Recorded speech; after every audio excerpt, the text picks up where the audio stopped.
안녕하세요. 깊은 밤 여러분과 함께하는 라디오 시간입니다. 오늘 밤에는 한 분의 사연을 들려드리려고 합니다.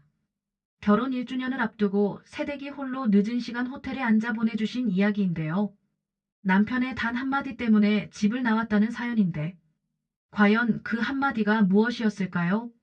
사랑으로 시작된 관계가 어떻게 변해갔는지, 그리고 한 여성이 어떤 선택을 했는지, 차분히 들어보시겠습니다. 새벽 3시. 호텔 침대에 누워 천장을 바라본다. 내가 지금 여기 있는 이유가 고작 그럼. 이제 우리 아빠 밥은 어떡하지? 라는 한마디 때문이라는 게 우스웠다. 아니, 우스운 게 아니라 서글펐다. 한 달 후면 결혼 1주년이다. 정확히는 결혼식을 올린 지 1년이 되는 거고, 혼인신고는 아직 안 했으니까 법적으로는 사실혼 관계다. 집을 사려고 혼인신고를 미뤄뒀는데, 지금 생각해보니 그게 신의 한 수였나 보다. 가방 하나 들고 집을 뛰쳐나온 지 벌써 12시간. 화가 가라앉고 나니 현실이 보이기 시작했다. 내가 뭘 하고 있는 건지, 이게 정말 옳은 선택인지. 그런데 이상하게도 후회보다는 속이 시원했다. 그동안 꾹꾹 눌러 담고 있던 감정들이 터져나오니까 오히려 후련했다. 시작은 달콤했다. 3년 전 남편과 연애를 시작할 즈음 엄마가 돌아가셨다. 아빠는 내가 어릴 때 이미 세상을 떠나셨고, 엄마 하나 믿고 살던 내게는 하늘이 무너지는 일이었다. 그때 남편이 얼마나 다정했는지. 밤새 울고 있으면 묵묵히 옆에 앉아서 등을 토닥여주고, 먹을 것도 없어서 라면만 끓여 먹고 있으면 반찬을 해와서 냉장고를 채워준다. 그런 모습에 마음을 줬다. 세상에 혼자 남겨진 것 같던 마음에 그는 구원 같은 존재였다. 결혼을 결심한 것도 그 때문이었다. 이 사람이면 평생 함께 살아도 좋겠다고 서로 의지하며 살아가고 싶다고 생각했다. 하지만 행복은 오래가지 않았다. 결혼식을 2달 앞두고 시어머니가 교통사고로 갑자기 돌아가신 것이다. 너무 갑작스러운 일이었다. 그날 아침까지 전화로 결혼식 준비 이야기를 나누셨는데 오후에 병원에서 연락이 왔다. 병원에 도착했을 때는 이미 늦었다. 시어머니는 의식을 잃은 채였고 결국 그날 밤 운명하셨다. 침울한 분위기 속에서도 결혼식은 진행됐다. 예식장 분위기가 장례식 같았다. 그때는 몰랐다. 이게 시작에 불과하다는 것을. 시어머니 장례를 치른 후 시아버지가 쓰러지셨다. 충격이 너무 컸던 모양이다. 뇌졸중이 와서 왼쪽 몸을 제대로 쓸 수 없게 되셨다. 남편은 평범한 회사원이었지만 언제나 바쁜 사람이었다. 야근에 지방 출장까지 있는 날도 많아서 평일엔 항상 늦은 퇴근의 반복이었다. 자연스럽게 병원 간병은 내 몫이 됐다. 결혼하면서 일을 그만두고 남편이 있는 지역으로 온 터라 아는 사람도 없었다. 혼자서 병원을 오가며 시아버지를 돌봤다. 1달 반 정도 입원하셨나? 그동안 나는 거의 병원에서 살았다. 힘들었지만 가족이니까 당연한 일이라고 생각했다. 시어머니를 갑자기 잃고 시아버지까지 쓰러지신 남편을 생각하면 내가 해야 할 일이라고 여겼다. 시아버지는 좋은 분이셨다. 아픈 몸이지만 나를 걱정해 주셨다. 병실에서 내 손을 잡고는 며느리야 고생이 많다. 내가 빨리 나아야 하는데라고 말씀하시며 미안해 하셨다. 약을 드실 때도 내가 이래서 젊은 애가 고생한다며 죄스러워 하셨다. 그런 시아버지를 보면서 더욱 정성스럽게 돌봤다. 이런 분이라면 내가 돌봐드리는 게 당연하다고 생각했다. 시아버지가 퇴원하신 지 일주일 후 시누이가 나타났다. 가방 하나 들고 시댁으로 들어온 것이다. 이혼했다고 했다. 한참 전부터 별거하고 있다는 건 알고 있었는데 갑자기 이혼 판결이 났다는 거였다. 이혼 사유는 시누이의 알코올 중독 수준의 음주 때문이었다. 엄마 돌아가신 게 슬프다고 소주 한 병, 아빠 쓰러진 게 마음 아프다고 소주 한 병, 이혼한 게 힘들다고 소주 한 병. 매일이 술로 시작해서 술로 끝났다. 하루 24시간을 취해 있는 게 과장이 아니었다. 그런데 문제는 시누이가 완전히 백수가 됐다는 것이었다. 카페를 하려고 했지만 이혼 절차를 밟느라 아무것도 준비하지 못한 상태였다. 가게 자리 알아보는 것도 사업 계획서 쓰는 것도 자금 준비하는 것도 모든 게 백지였다. 그래서 내가 나섰다.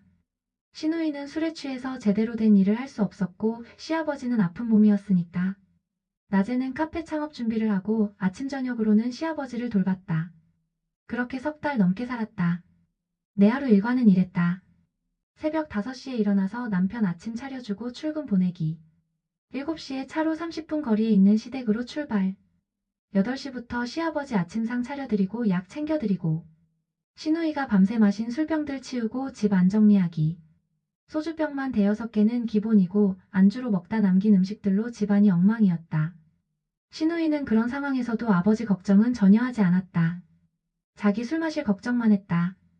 오전에 청소 끝내고 시아버지 점심 차려드리고 오후에는 학원에서 아르바이트. 그 사이에 카페 창업 관련 일들도 처리했다.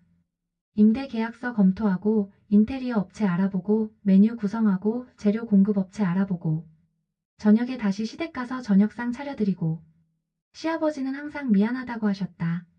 며느리가 이런 일까지 하면 안 되는데라며 걱정해 주셨다. 그런 말씀을 들을 때마다 더욱 열심히 해드리고 싶었다.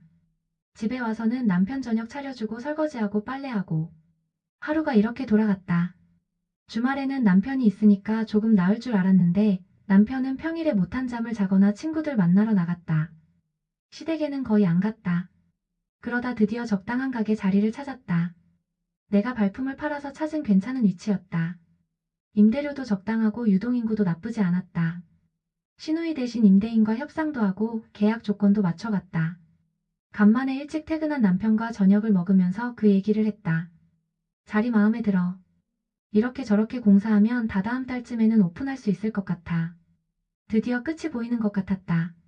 신우이가 가게를 시작하면 시아버지 돌봄에 대해서도 다른 방법을 찾을 수 있을 거라고 생각했다. 그동안 힘들었지만 이제 정상적인 생활을 할 수 있을 거라고 기대했다. 그런데 남편이 뭔가 생각하는 표정을 짓더니 입을 열었다. 그럼 이제 우리 아빠 밥은 어떡하지? 너무나도 진지한 표정이었다. 단순한 의문이 아니라 나한테 묻는 거라는 걸 직감적으로 알 수 있었다. 그 순간 정말 정이 확 떨어졌다. 처음에는 분명히 부탁하는 투였다. 가게 오픈하기 전까지만 좀 챙겨달라고. 임시로 도와달라고. 그런데 어느 순간부터 당연히 내가 하는 게 맞다는 식으로 말투가 바뀌었다. 짜증이 나긴 했지만 시간이 지나면 알아서 대책을 마련하겠지 생각했는데 남편 생각은 달랐나 보다. 카페 시작해도 출근 전에 들러서 봐주고 퇴근길에도 계속 들여다봐줘. 아직도 정신 못 차리고 술에 취해 사는 동생한테 우리 아빠 맡길 것 아니지? 듣고 있으니 화가 치밀어 올랐다. 내가 식모살이 하려고 너랑 결혼한 것도 아니고 당연히 내 몫인 것처럼 말하지 마. 언제까지 내가 챙길 수는 없는 거야. 신우이도 혼자 됐으니 자기 앞가림하게 혼내서라도 자리 잡게 해야지. 그런데 남편의 반응은 예상과 달랐다. 원래 그런 애야. 그런 애 믿고 네가 손 놓으면 안 돼.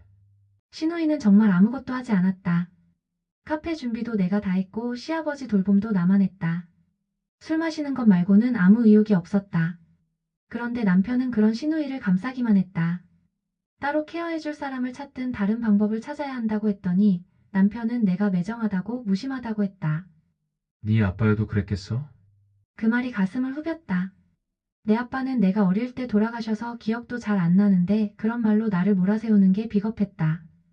자식 둘은 바쁘고 취해 있느라고 내팽개쳐두는데 내가 왜 내 몸 갈아서 들여다봐야 해? 네가 따로 챙길 부모도 없는데 그게 뭐 어려운 거라고 생색이야? 정말 정이 확 떨어지는 말이었다. 내가 부모 없는 고아라서 시아버지 돌보는 게 당연하다는 뜻인가? 같은 공간에 있는 것도 소름이 끼쳤다. 가방을 꺼내서 짐을 쓸어 담으니까 또 한 번 가슴을 후벼 팠다. 갈 데도 없지 않아? 맞는 말이었다. 갈 곳도 없고 돈도 많지 않고 일자리도 없었다. 하지만 그래도 여기보다는 나을 것 같았다. 길바닥에서 자도 여기보단 마음 편할 것 같았다. 그렇게 집을 나왔다. 호텔에서 하룻밤을 보내고 나니 현실이 보이기 시작했다. 당장 어디서 어떻게 살아야 할지, 일은 어떻게 구해야 할지. 원래 살던 지역도 싫고 이쪽은 다시 쳐다보기도 싫었다. 완전히 새로운 곳에서 시작해야겠다고 생각했다. 부동산 앱을 켜서 전국의 원룸들을 뒤적거린다. 보증금이 적고 월세가 저렴한 곳들을 찾아보니 대부분 지방 소도시들이었다. 그런데 화가 좀 가라앉고 나니 이게 맞나 싶어지기 시작했다. 정말 이렇게 끝내는 게 맞는 걸까? 가장 웃긴 건 화가 가라앉고 나서도 가장 먼저 걱정된 게 내일 먹을 거라고 장봐서 사둔 생고기였다는 점이다. 냉장고에 그대로 있으면 상할 텐데 남편이 챙겨 먹을까? 그 생각을 하는 순간 깨달았다. 내가 진짜 식모팔자구나.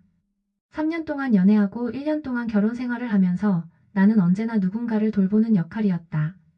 엄마 돌아가셨을 때는 남편이 나를 돌봐줬지만 그 이후로는 계속 내가 누군가를 돌봤다.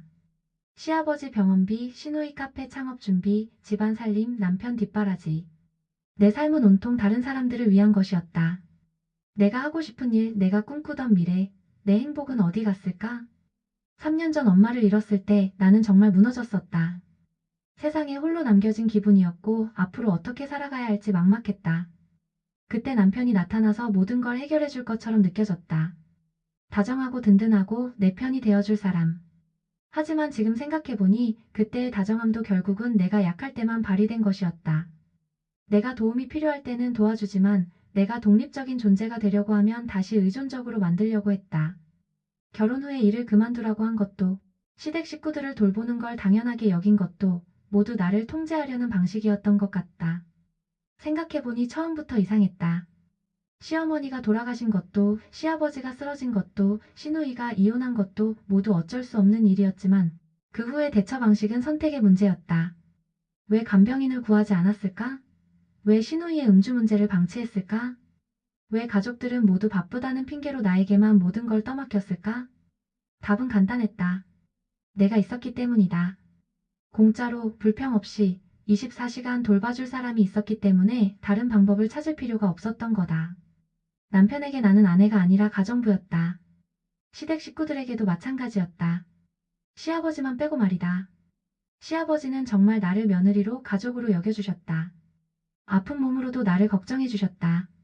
하지만 그것만으로는 충분하지 않았다. 한 사람이 나를 아껴준다고 해서 나머지 모든 사람들의 이기심을 감당할 수는 없었다. 집을 사기 위해서 혼인신고를 미뤄뒀다고 했지만 사실 다른 이유도 있었다. 뭔가 확신이 서지 않았던 것이다. 결혼식을 올리고 나서도 계속 불안했다.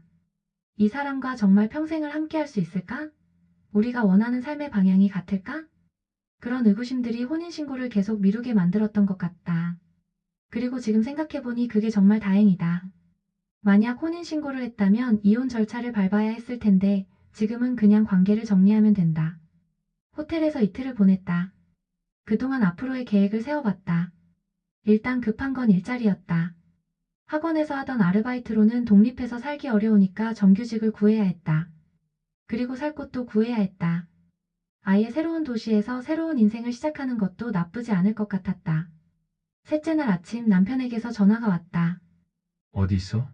집에 와. 안 가. 그럼 어디서 살 거야? 돈도 없으면서. 여전히 나를 무시하는 말투였다. 내가 알아서 할게. 아빠 밥은 누가 해? 동생은 또 취해서 못 일어나고 있다고. 우리 아빠 굶길 거야? 그 말을 듣는 순간 확신이 섰다. 이 사람은 끝까지 변하지 않을 거라고. 당신이나 시누이가 알아서 해. 나는 더 이상 안 해. 그리고 전화를 끊었다. 그 후로 남편에게서 몇 번 더 전화가 왔지만 받지 않았다. 문자도 몇 개 왔는데 읽지 않고 삭제했다. 대신 구인구직 사이트에 이력서를 올리고 부동산 사이트에서 집을 알아봤다. 이상하게도 두렵지 않았다.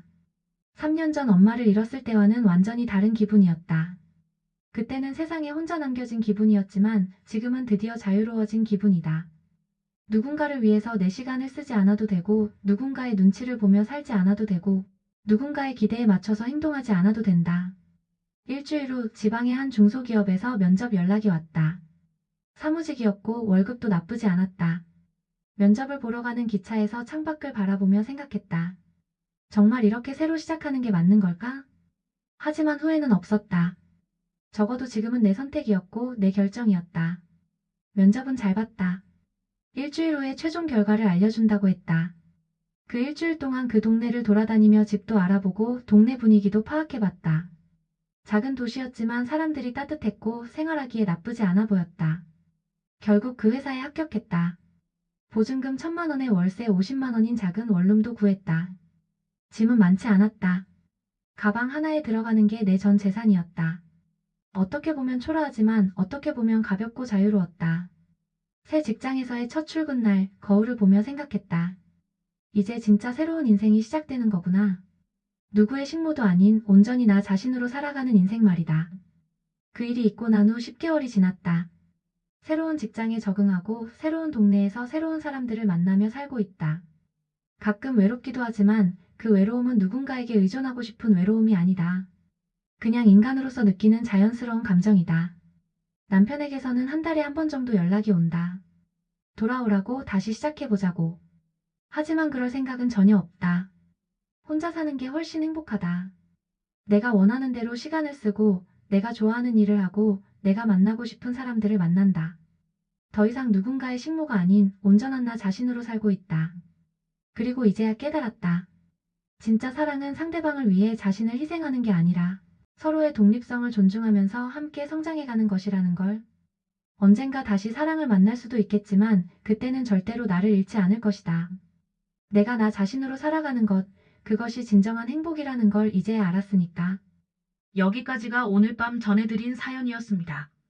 사연을 보내주신 분의 10개월 후 근황까지 전해드릴 수 있어서 다행이었는데요.